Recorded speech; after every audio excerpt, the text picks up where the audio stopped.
Welcome back to another episode of Instigating with Clarkey and Drury, brought to you by our friends at Larry Hudson Chevrolet Buick GMC here in Listowel, and of course our friends over at the Listowel Squash Courts. Ryan Drury here, very pleased to be joined by a great special guest, Jordan Mackinnon, the Director of Communications with the Saugeen Shores Winterhawks, used to be of the WOAA Senior League, now part of the newly formed Ontario Elite Hockey League. Jordan, how are you, my friend?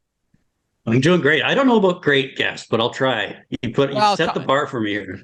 Come on now. We have a rapport. We have a history. You were a contributor at the radio station for a long time. We know each other. I know you're going to deliver here for us. That's why I asked you to come on. Come on, man. Give yourself some credit here. All right.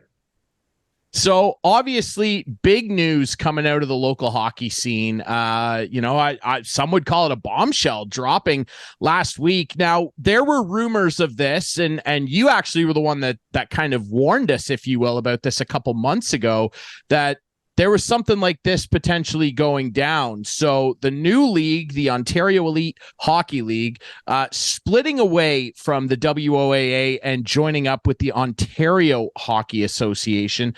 I guess first things first, Jordan, tell us how this all came to be, and essentially what does it mean for the league?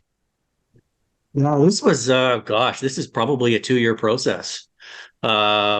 During one of the COVID shutdowns, a small group of us got a little bored, and we started having meetings just chatting about what we could do to raise the profile of the league, because we've always said it was one of Ontario's best kept secrets, and we didn't want to keep it a secret any longer. So one of the things we looked at right off the bat was looking to establish our leagues in a similar vein as the PJHL or GOJHL, where they're self-governing but still affiliated, in their case, with the OHA. Initially, we wanted to stay with the WAA. The initial proposals that we were working towards was to stay in the WOAA, but have that independence that we were also seeking, so that we could run our own ship and ultimately be the ones responsible for either the success or failure of the league. As we got down that road, we discovered a number of factors that just absolutely made it just, it was not going to work in the WAA. There were so many things that were working against us.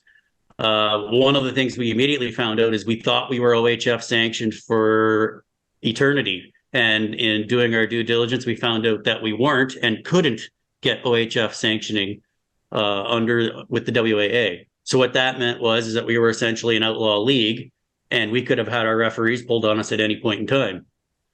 We were assured that wasn't going to happen because, well, obviously we were a league in good standing, and we weren't a threat to anybody that was OHF sanctioned at that point. But it was also something we recognized that obviously a change in leadership above in the OHF or Hockey Canada or anywhere like that could change that in a moment's notice. So it wasn't something we were real comfortable with. There were some other things too, but I think ultimately we found that if we were going to survive and thrive and be the league we think we can be, with a profile that we think we can have because of the quality of hockey we have, we needed to go to the OHA, because the OHA had a spot for us. They were looking to get back into Senior AA. They made an attempt at it a couple of years ago. It didn't work out. So we knew they were trying to get into it. We knew that if the OHA wanted us, that we would have that OHF, Ontario Hockey Federation, sanctioning, so there would be no concerns about referees or anything like that, insurance, that sort of stuff. So it came together probably in the last year or so. We knew we were going to have to make a decision. I think we were split initially. I think there were certainly lots of people within our league that were WAA loyalists, and as they should have been, because the WAA took care of senior hockey for 80 years. So I understand why they were. And it was never meant to be a slight on the WAA. It was just recognizing that if we're going to survive, if we're going to thrive, people started to realize, okay, the OHA is going to be the future for us. So I think the biggest thing was getting that air of legitimacy that with the OHA, that we are the recognized senior AA hockey league in Ontario, was a big thing for us. And I think it's going to be a good thing. We can affiliate with Allen Cup Hockey now and do some different things there, hopefully. So it's exciting times ahead for sure.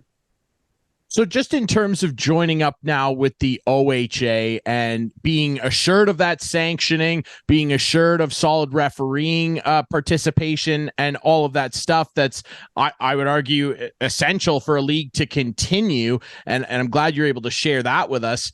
What can fans expect with this new partnership in terms of league operations and maybe even team operations? You know, yourself being a director of communications for one of the organizations, what can fans expect that's going to be different and enhance the senior hockey experience?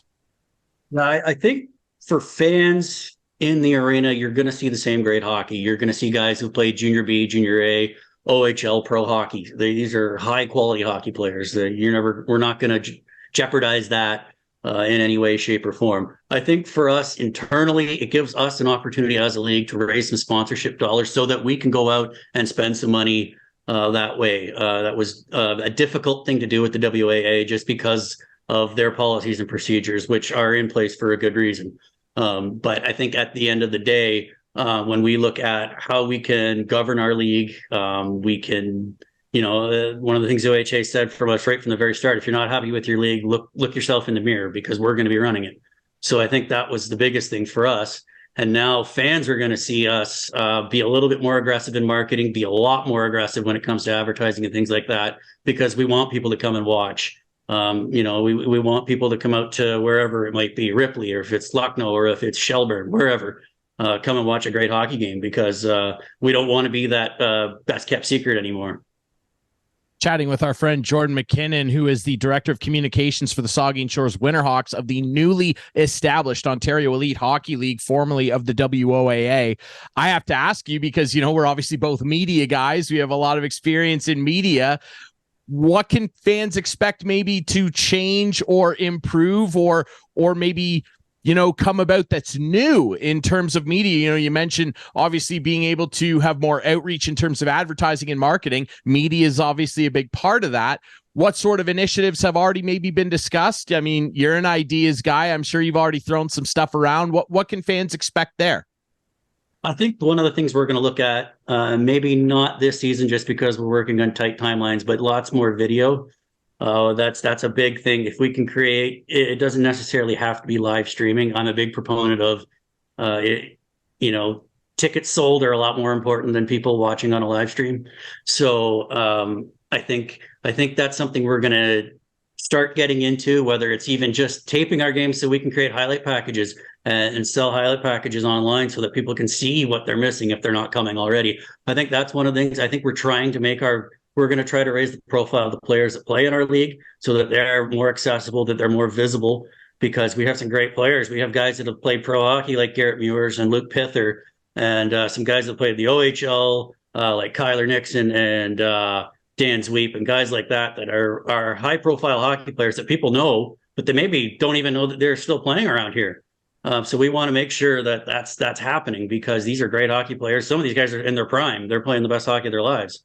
So we want to make sure that people are finding out about it. So that means we're going to be reaching out to lots of different media organizations and different people that can help us raise that prospect of our leagues. So the new league, it's going to consist of, if my count is correct here, 12 teams featuring 10 former WOAA AA teams that people will be familiar with. And those are the Creemore Coyotes, the Durham Thundercats, Lucknow Lancers, Milverton Four-Wheel Drives, the Minto 81s, Ripley Wolves, the aforementioned Saugeen Shores Winterhawks, C4 Centenaires, Shelburne Muskies, and Tavistock Royals. And there's going to be a couple expansion teams as well, which is always exciting. Georgian Bay Apple Kings over in Thornbury, and the Erin Outlaws, or Erin, depending where you're from. I grew up saying Erin. Love the fall fair there. Props to Erin. They're going to be joining the league as well. How did that expansion process, start? Because, Jordan, I'm sure going through the initial decisions to join the OHA, this would probably have come after those initial discussions. What brought on the expansion franchises, if you will? So Georgian Bay, they went through the WAA. So when we were still there, they applied to be an expansion team. They had a really, really great presentation, and they were accepted as a WAA team. So they were part of that as we moved over. We just wanted to make sure that people knew they were coming, and and that they were part of us. So we kind of said they were an expansion team because they haven't actually played a game yet. That's that's going to be a good squad. I think Mackenzie Fleming is leading them up, and he's a good hockey player. And I know he's got some recruitment going on. I don't want to steal his thunder about who all he's going to sign, but he's got a good squad he's building there, and they've got a good solid community, and a community that's been in the league before, and maybe didn't get a fair shake the first time. So I think they're in a better position to have success this time around. We'll cover Aaron Outlaws. I don't know. It depends how many beers you've had. I think how you pronounce it. They actually were pretty late to the dance. They had a team in the Super League last season that didn't work out for various reasons, and none of which I think were the community's fault, from what I understand. I don't want to blame anybody for anything or point fingers, because I don't know for sure. Everything I hear is secondhand when it comes to that organization. So they lost their team in the other league. They came to us with a number of people that were involved in that team last year that didn't follow it to its new destination. And they came to us probably in July and said, we want to put a team together. We have everything in place, because they were in place last year, essentially. So they put a proposal together, and I'm thinking in the week before we announced the formation of the league, they were approved and drawn into the schedule. But they had a great presentation. They put together a great portfolio of everybody they had in place and the players that they plan to sign, and their bankroll and that sort of thing. So we're happy to have them. I think that's an underserved market too. So I think they'll be in good shape, because they've kind of got a running start into this, because most of their front office was involved last year. So we're excited to have them, because I think, again, that's a good hockey market that has been underserved for a long time. Jordan, we're obviously very excited. It's great for the local area to know that senior hockey's not going anywhere. The OEHL, it's going to be in operation this year. You can follow them on social media. All the teams that I ran down, you can still follow them at their existing accounts. They didn't go anywhere on social media, including Jordan's Saugeen Shores Winterhawks. Jordan, before I let you go, I'd be remiss if I didn't ask you this, because Clarkie and I are going to be talking about this at length. We know you're a big Toronto sports fan, and literally before we jumped on here, Auston Matthews, it finally happened. The triggers pulled a 4-year extension, $13.25 million per, that will push him into the upper echelon, the very top of the pay heap in the NHL. What are your thoughts on the deal and the fact that it's once again not 8 years? I'm okay with it. I think it's a fair deal for both sides, because Matthews will get another contract out of this when all is said and done, and the Leafs get probably a lower cap hit than what it might have been had it been a longer deal. So I think it works out okay for both teams. I think it's not going to be the biggest deal in the NHL for very long, till McDavid's next deal comes, and Draisaitl. I think those guys are going to sign huge tickets. So I think it's okay. Matthews gets to, I think, 31. So that's, you want to be careful when guys start getting the other side of 30, because I know how I feel when I get out of bed. So I think it's okay. They get the prime years of Auston Matthews, and that's what matters. And I think 5 more kicks at the can. If they can't get it done in that time, then maybe it's time to move on anyway. So you know what? I think it's a good deal for both sides. Yeah, it's interesting. Like, it makes sense. And I know that a lot of people are going to be detractors of the term, but I think you're right overall. I'm interested to hear what Clarkie will say, just because I think that there's a little less risk here in terms of the Leafs, because what if he has had injury problems, not severe, but has had them at times in his career.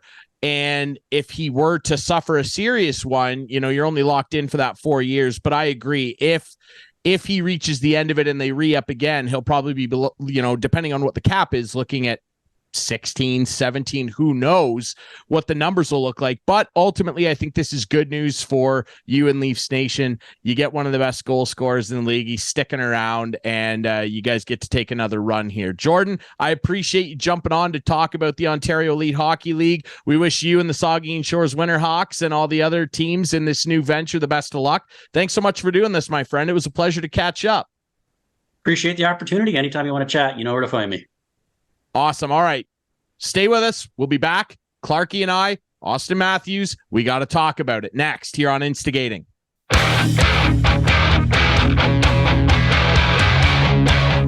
Welcome back to Instigating with Clarkie and Drury. Ryan Drury back here with you. Thanks to our friend Jordan Mackinnon from the Saugeen Shores Winterhawks for chatting with us in our last segment. And we ended off with Jordan chatting a little bit about the Auston Matthews news. It broke right as we were chatting with him. And now joining me is my regular co-host, Mr. Chris Clark, the Maple Leaf Chief President of Fandom, I believe. Is that the title you're going with? And we're joined by the Editor-in-Chief of Gaming News Canada, our friend of the show, and he's got to, for sure, have the most appearances on the show. Gaming News Canada. Digits. What is that? What is Gaming News Canada? Tell us about it, Steve. Gaming News Canada, Canada's leading source of industry information. Clarky, come on, what have you been doing? Well, no, that's good. Maybe you don't read the guy's posts. Maybe we could strike a deal here to advertise on Instigating as we speak, right? So everyone knows about it.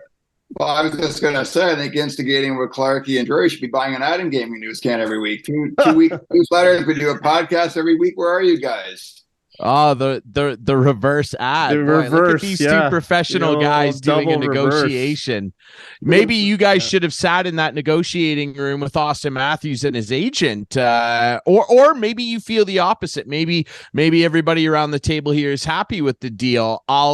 We've got a great guest here, our buddy Steve, but because of the nature of the content, I will defer to Clarky first, the president of the fan club. The president of the fan club. Yeah. So what are your thoughts on this deal? Yes, it's tattooed on you. You're the president of the fan club. What are your feelings here, having digested this for nearly 24 hours? When it came out, I was like, I wasn't shocked because I thought it was just a matter of time when it was going to happen. I'm glad it happened before the season started for sure. I don't know how to rate these things, like he's now the top paid player in the league. He won the MVP, 2 years ago, I guess now. And hopefully he'll win one again. Hopefully, though, more importantly, he brings the Stanley Cup to Toronto. He's an unbelievable player. He could average 50 goals maybe for the next 5 years. The Leafs have him for 5 more now. I don't know how to look at it, Ryan. The next big star to sign is going to sign for more. Like, that's just the way it rolls. Like, Connor McDavid may get 15, 16 million when it all shakes down. But you know what? I don't mind the term. He's now committed to the Leafs for 12 years, if my math's correct. So it's a great sign that a superstar like this wants to stay in Toronto. And I don't care if it's not 8 years. I really don't care. I'm just happy for the next 4 or 5. Steve, your thoughts? Yeah, listen, I'm just happy Clarky didn't show us his Auston Matthews tattoo. That's on the side.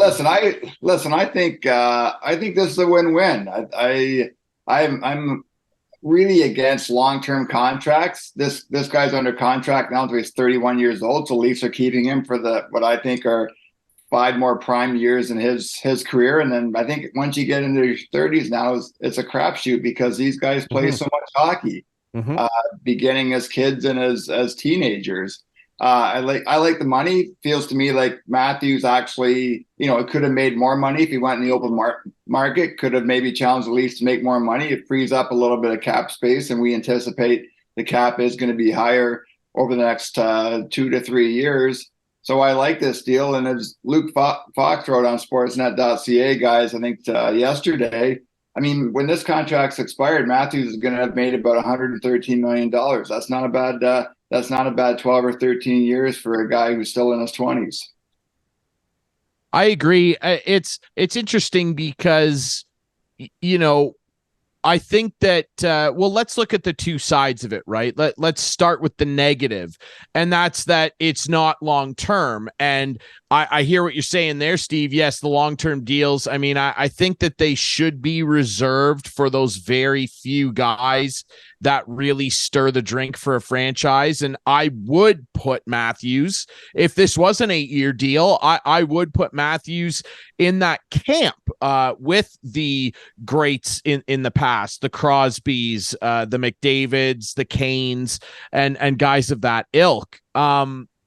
What are your opinions on him not signing 8 because there's only 2 players in the entire NHL that make over $10 million in annual average value against the salary cap that aren't signed to 8-year deals when they signed those contracts. And that's Mitch Marner and Auston Matthews. Clarky, what do you feel about that? Because I see a lot of people on both sides of the argument here, but I see a lot of them on the negative side saying, why are only our guys not signing these long-term deals? I don't look at this as a bad thing. I really don't. Like, I think, as Steve said, it's a win-win. It's both guys. It's Matthews winning and the Leafs winning. Listen, he's going to be 32 when this contract expires. 31. Yep. And as Steve said, these guys nowadays are putting a lot of miles on the bodies, and this could be an advantage to the Leafs when he's 31. So I hear it too, Ryan. I don't know why the Leafs and their players that they sign aren't going to the 8 years. I have zero trouble with it. So all I know is he's around for the next 5 years, and I'm happy. And after that, we'll see how the chips lie.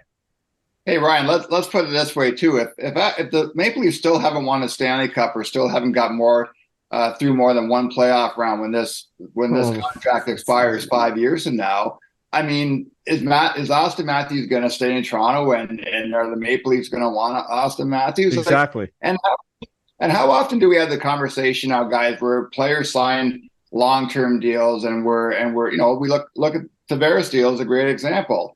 And we sit there and we beat up on the Leafs and we wonder, why did they sign this guy? We know exactly. And we know why they signed him, because there's bidding wars.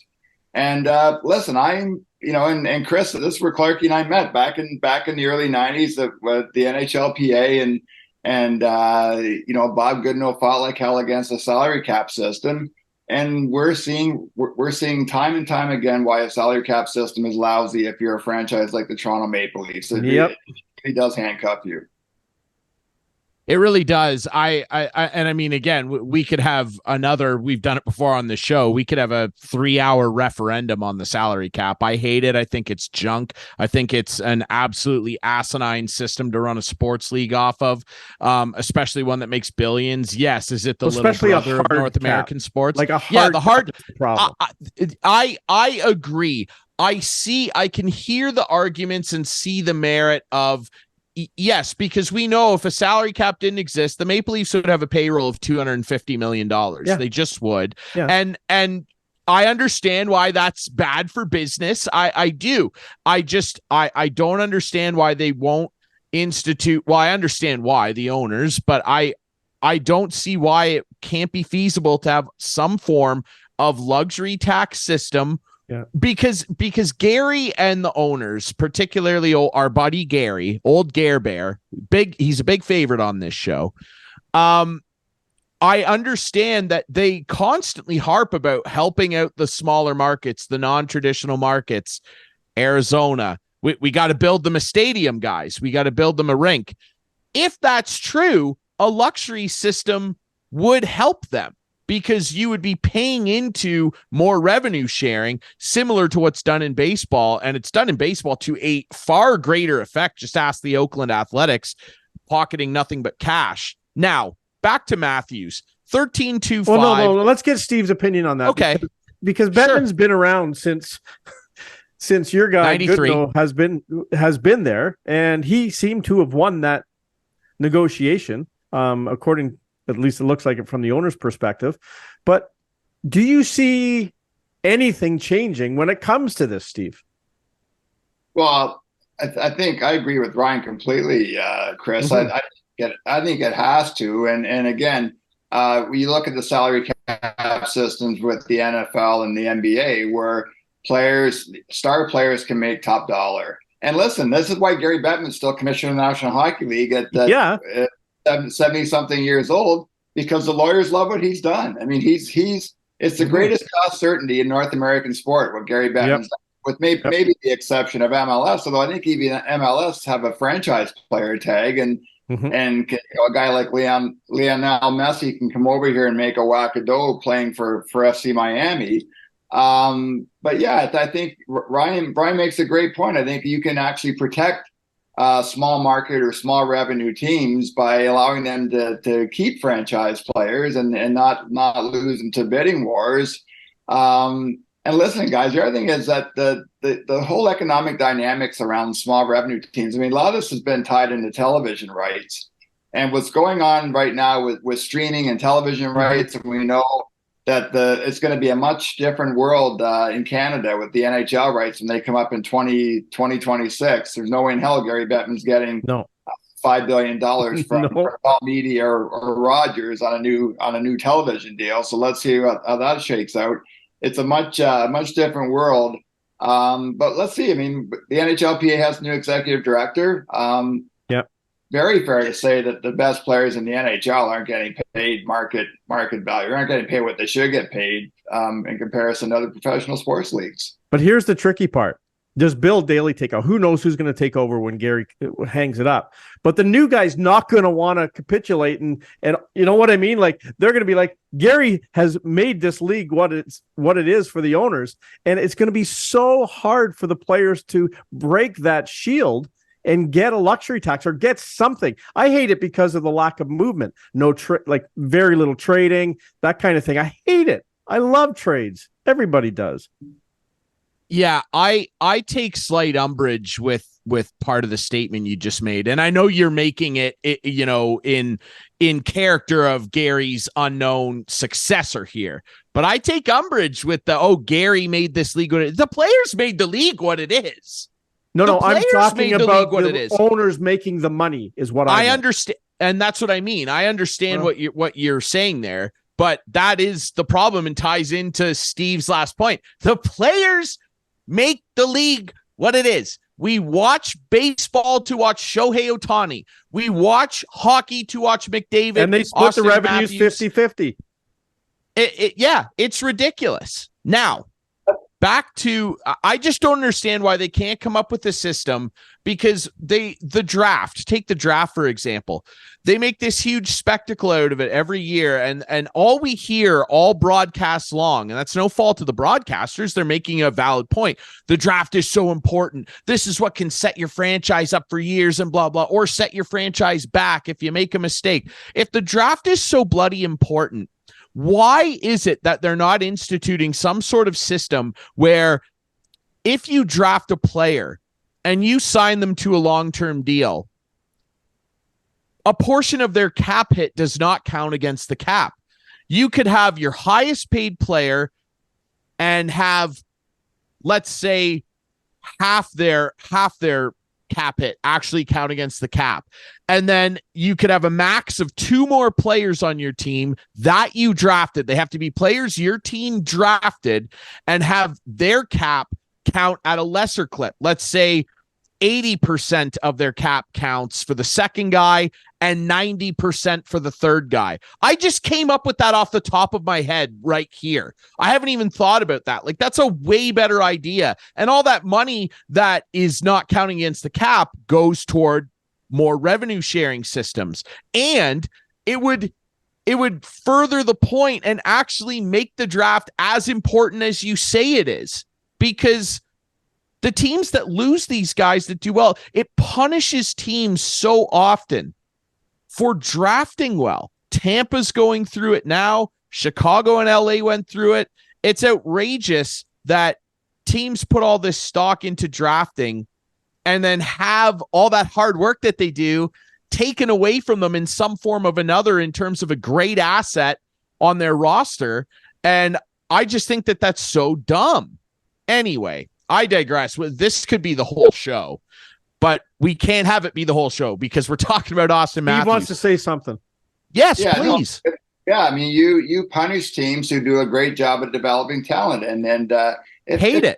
Listen, even if you're not a fan of the Tampa Bay Lightning, if you're someone who follows the NHL, it just makes no sense whatsoever to see the Lightning lose players year after year. And as you mentioned, Ryan, Chicago was probably the first franchise that went through that, where the Blackhawks did a great job developing young talent. You win a Stanley Cup, there's cap implications. So all of a sudden, Dustin Byfuglien's gone, and Chris Versteeg's gone, and Dave Boland's gone. And every year there's this magical Ferris wheel of people of losing players and losing the chemistry of a team and having to plug in holes. And so it does a disservice to hockey fans.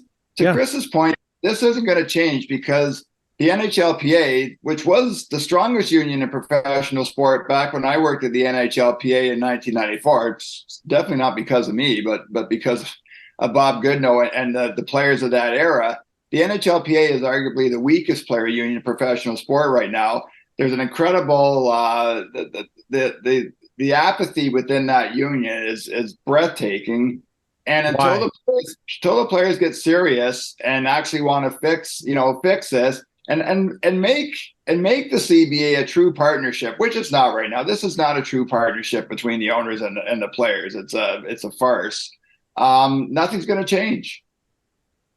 Yeah, I agree. And that's why we wanted to have you on, Steve, because nobody would know about this better than you with all the work that you did there. You've seen the inner workings of this, and to your point, the deterioration of the strength of that union.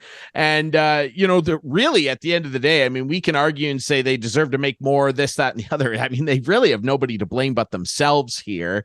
And I get the argument that no one wants to shed tears over millionaires, but when we're talking about a relative marketplace in this capitalist society we live in, this is an issue. And, from an entertainment standpoint, which is, I think, where we're all coming from in this conversation, I just think it's goofy, and I don't agree with it at all.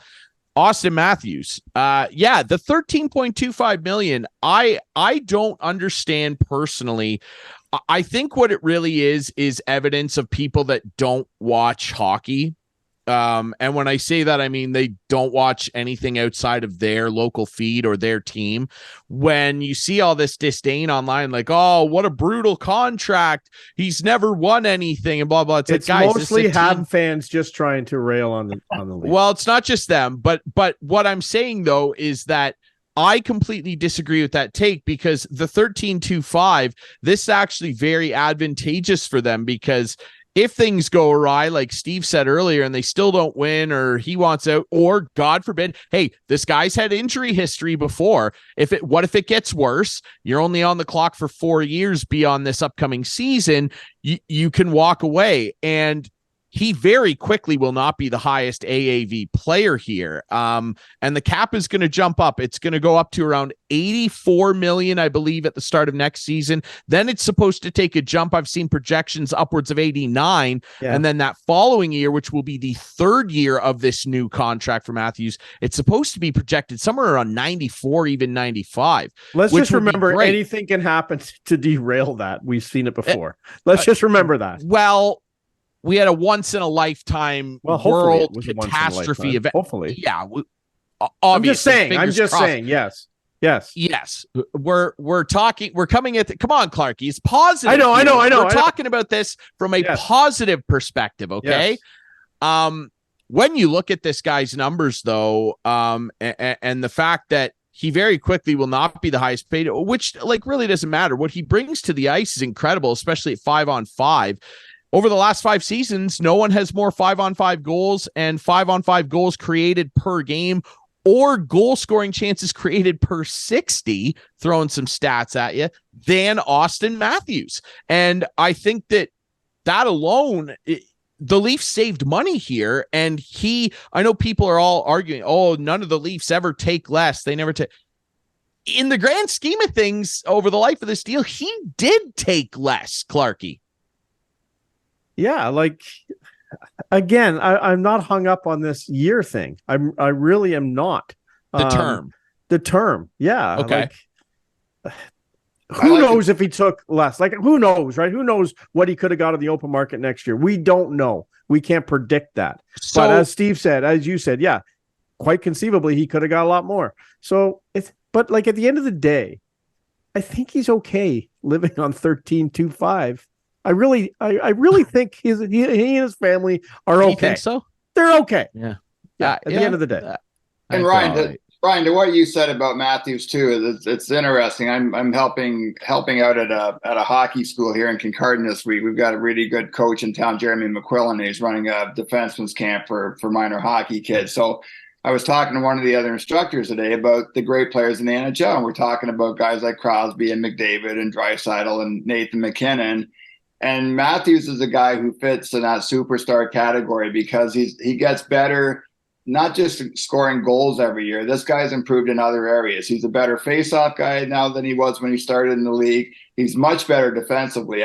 The guy doesn't get enough credit, and I think to Clarkie's half tongue-in-cheek comment about Habs fans, I don't think fans of the NHL appreciate how good this guy is defensively. This guy's one of the best top 5 players in the league.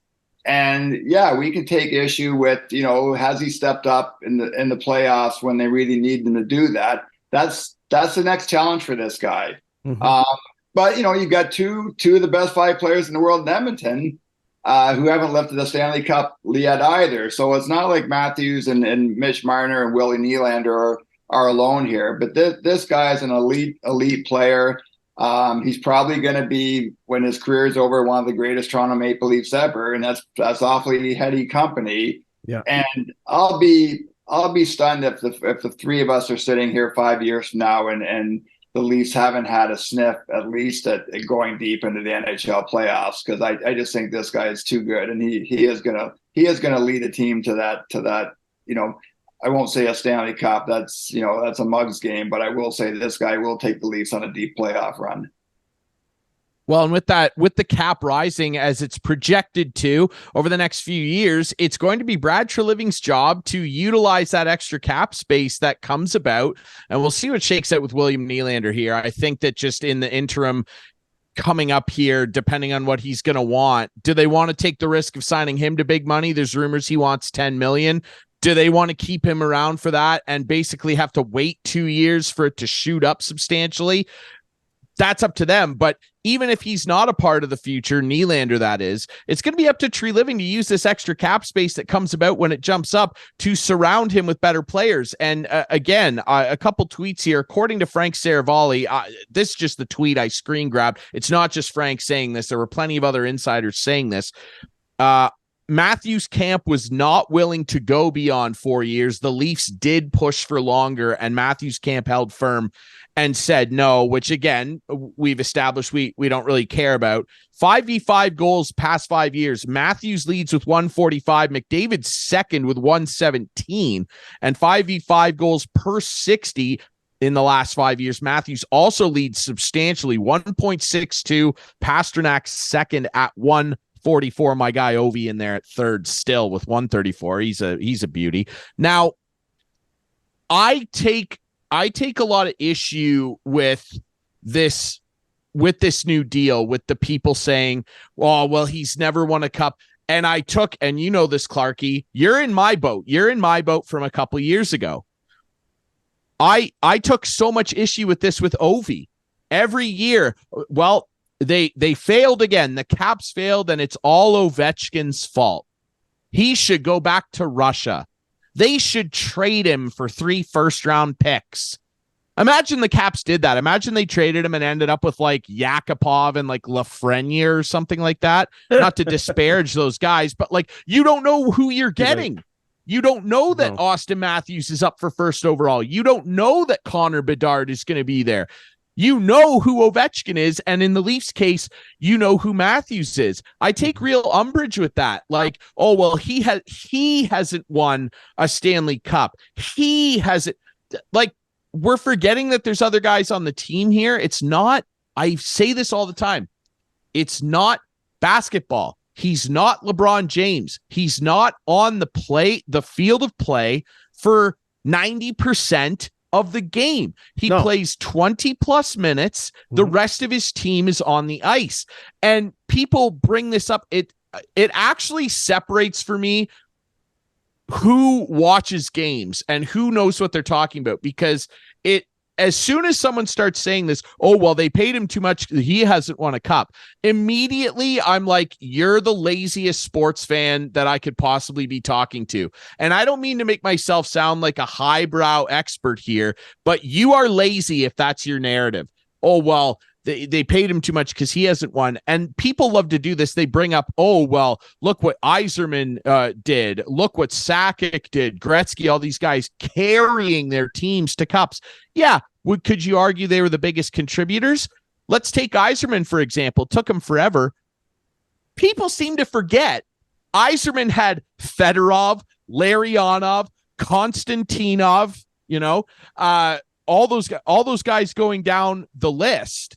Kozlov, Dominic Hasek, Chris Chelios, Brett Hull, Luke Robitaille, a team of guys. Joe Sakic, Forsberg, Tanguay, Hayduk, some guy named Patrick Waugh, Rob Blake, Ray Bourque.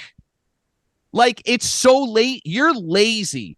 If your whole argument around this deal is, well, I hate the Toronto Maple Leafs, so let's goof on them. And your whole argument is, well, he hasn't won a cup yet, so he doesn't deserve.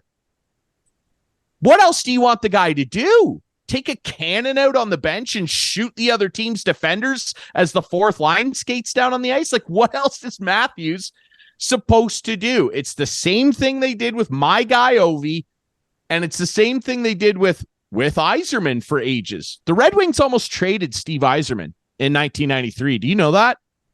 They almost traded him. What a mistake that would have been. So I don't know. That's my rant for today. I just can't stand it when people do this. I don't know if you guys have any closing thoughts here before we move on to a really depressing topic, and that's the Blue Jays. Your thoughts, guys? I just want to talk a little bit more about the rest of the guys. Please. We've all said they have a team here, and two of the other superstars need a deal in the next year or two. Nylander, the one on the front burner right now. And as you mentioned, he may want $10 million. You know what? I don't think he's there. He's a great offensive player. No question about it. That goal he scored last year, I think it was against the Florida Panthers late to tie it up in game 5 or 6. Yeah, the game they won, game 4. Unbelievable the way he came through, which we've been looking for guys to come through at that moment. But his defensive struggles, this guy just tunes out a lot of the time. I think there's better $10 million players than William Nylander. And if he wants 10, a lot of people say, wow, why would you let him walk? Let him walk. You still got that salary. You're not letting that salary walk with you. Right? I think he's the guy, and I said it the last time, he's the guy you got to play hardball with. And you can trade him now if you want, or let him walk and spend that money in a better place. Steve, what do you think? I'd get a defenseman. Maybe. Yeah, for personally. sure. Because I still don't like their blue line. Yeah, no. And that goes agree. to what I said about Treliving when the cap goes up, filling that new space with more well-rounded roster construction. But now, I still don't like that blue line in terms of winning 4 rounds. Maybe a round. Yeah, no, I hear you. Anyway, Steve, what do you think? Yeah, no, they're missing that stud on the back end, and you're absolutely right, Clark. You're not losing $9 million or $10 million when Nylander walks away, but you gain $10 million. And Marner's the other guy that, for me, the jury's still out on him. I think he's underperformed when they really needed him to take it to another level, and I'm just not quite sure that Matthews and Marner is that 1-2 punch that's going to get the Leafs across the finish line. Now, he may prove me wrong. I thought 2 years ago they should trade him, and the guy bounced back and had a hell of a year the following year. And he's played great hockey for that team. He's another guy, kills penalties now, very good defensive player. But again, something's got to give, and I think that team having four $10 million plus players isn't a recipe for success in a hard salary cap system. Well, it's going to be hard to fit both Marner, Nylander, and Connor McDavid because Connor's coming here. So one of those three got to go. No. I think that having the 4 $10 million guys as this cap goes up can work. I just think one of those 4 needs to be a defenseman. I love Morgan Riley. I do. And I know most Leaf fans do, and they should. He was their best player in the playoffs last year. Let's not beat around the bush here. After a really average underwhelming regular season. I would say worse than that. Like based on what he had done. I mean, he was injured a lot for the season too. Okay. He still played terrible in the regular season, but he was their best player. I love the guy. I do. Yeah, that guy's hard to find. I think he needs another guy. Yeah, that guy's hard to find too, Ryan. How, can we name 10 stud defensemen in the NHL right now? I don't think so. And if we did, I bet you half of those guys are on the back nine of their career. Guys like Peter Angelo, we're looking probably at 5 guys who are 30, 33 years old plus and higher. So it's not easy to find those guys. And again, things obviously are going to change the next 2 years. To your point, the cap's going to be higher. But I'm with you. If they can find that stud defenseman, that's going to make a difference. How do you think? You're reading, so I'm going to let you go. What are you going to do there, Ryan? I can see you looking at your phone. So go ahead. I brought up all the teams because I wanted to see if I could name 10 stud defensemen. Yeah, defensemen. Anaheim, no. I think Jamie. We're not going to go through all 32 teams here, are we? I'm just looking. Hey, this isn't 32 thoughts here. No, exactly. Podcast, right? That's something different. Charlie McAvoy, Rasmus Dahlin. No, this is going to take way too long. I'm changing topics. Speaking of stud defensemen, though, Erik Karlsson, what do you think of what Kyle Dubas has done in Pittsburgh, Steve? It looks like he wants to obviously make one last run with the guys getting up there in age. And I don't know. I'm not a big fan of Kyle, I think he's taking the wrong approach. Yeah, it's a gamble. I mean, it's, Karlsson, one of those guys where he could get a severe injury anytime. But again, Dubas he's a guy that swings for the fences, and we'll see what happens. And I have so much respect for Sidney Crosby. I love, I hope for Sidney Crosby's sake, it does work out. And there's one last run in it for this guy, but it's definitely a roll of the dice. Mm-hmm. Yeah, it feels like one last desperate gasp here from a team that should probably get ready for some really dark days. Not in the very immediate future, but 2-3 years from now, is Evgeny Malkin going to go home and play a couple more years back home? I know that he's always talked about doing that. His buddy Pavel Datsyuk did. Sid's not getting younger. Like in 2 or 3 years, and like they don't have any blue chip prospects. I like the kid they picked in the first round this year, Brendan Yager, but like I'd call him a B level prospect. Man, Pittsburgh is gonna be in a tough situation. They have no high end prospects, in my opinion.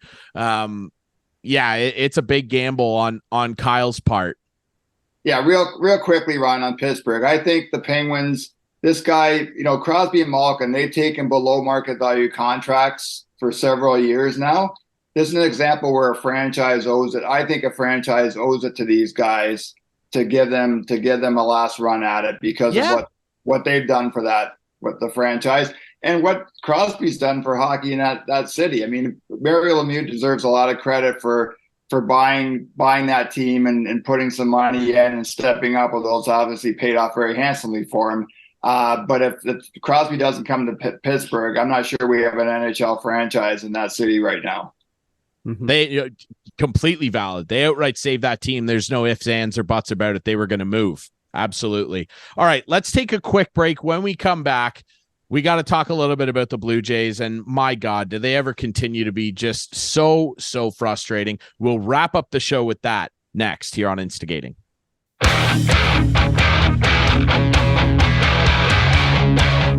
Wrapping things up here on Instigating with Clarkie and Drury, Ryan Drury, Chris Clark, back with our friend Steve McAllister, the editor-in-chief of Gaming News Canada. And hold on. Clarkie, you got something to say?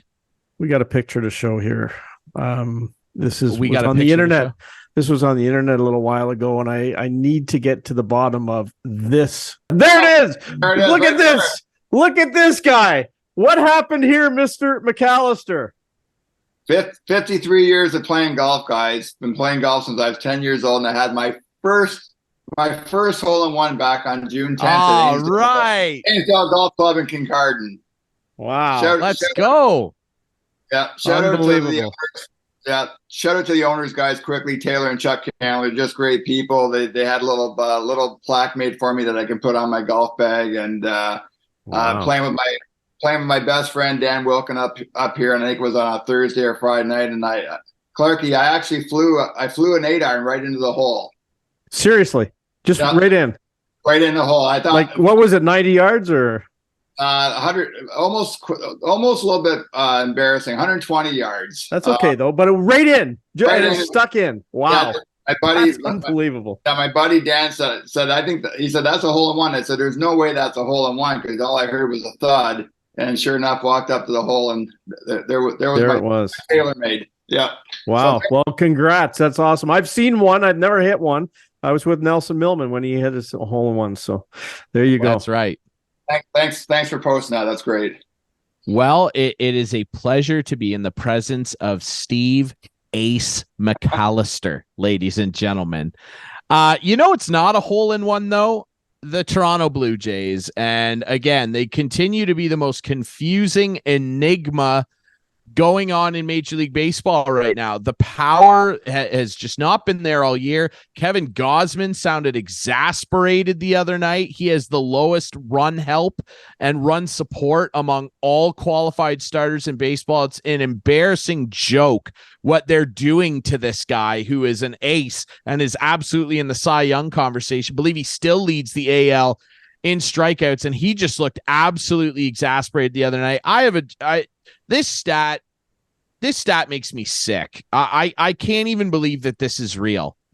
I saw this last night at the time of the tweet. So the second game of the Orioles series, the Jays are the only team in Major League Baseball this year with at least 3 players who have hit into 17 or more ground into double plays.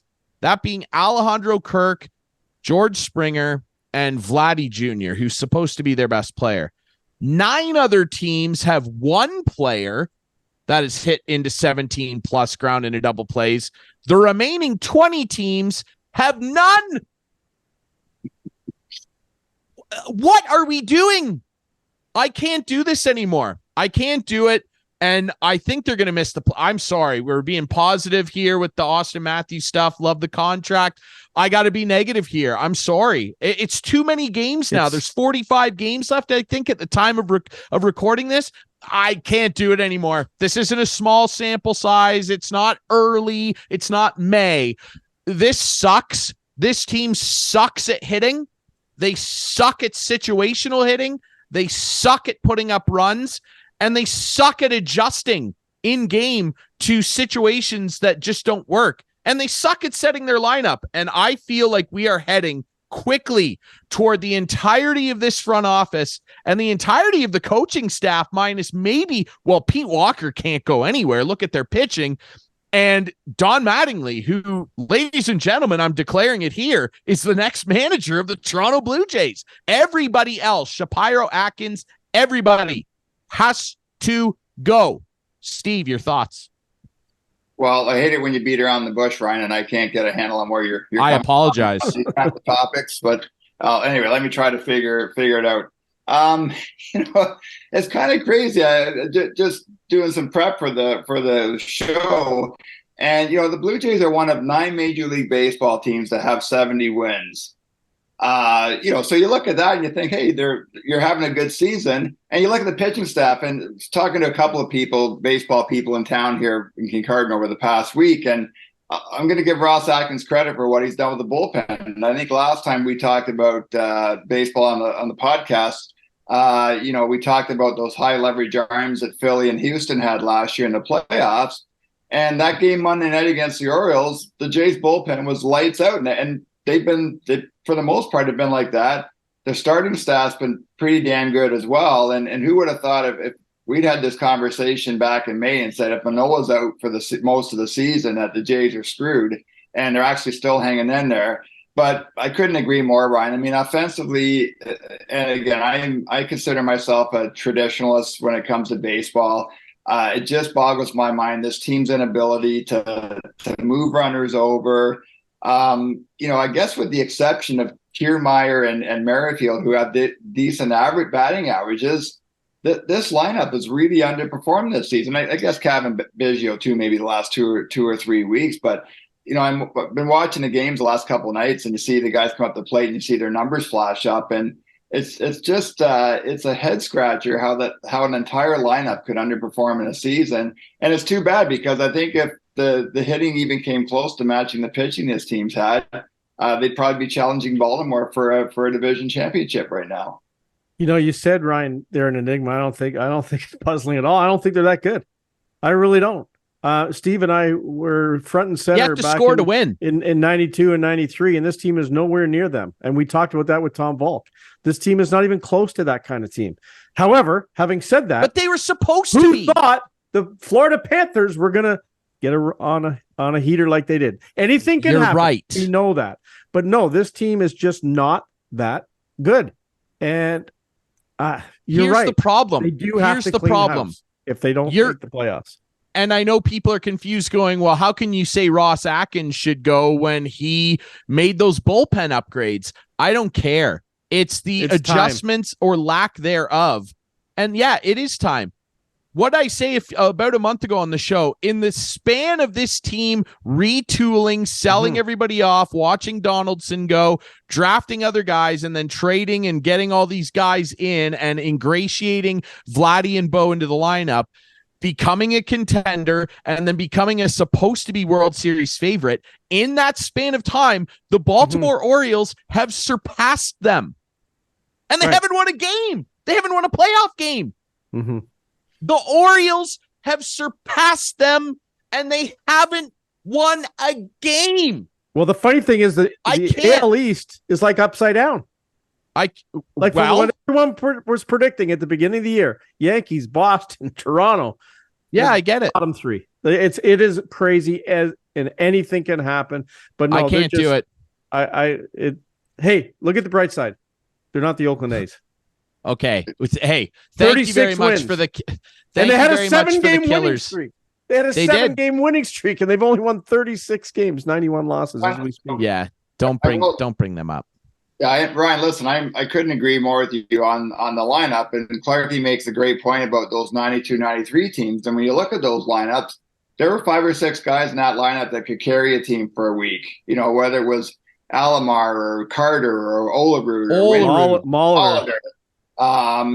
Even the guy like Devon White, when Devon White got on a heater for a couple of weeks at the top of the order there. Pat Borders was a World Series MVP because of his bat. And this team, just for whatever reason, I don't think there's been a guy in that lineup all season. That maybe Matt Chapman, maybe back in April, who has been hot enough where he's carried a team on his back for any longer than 2 or 3 days. And you talk about Kiermaier and how he is delivering.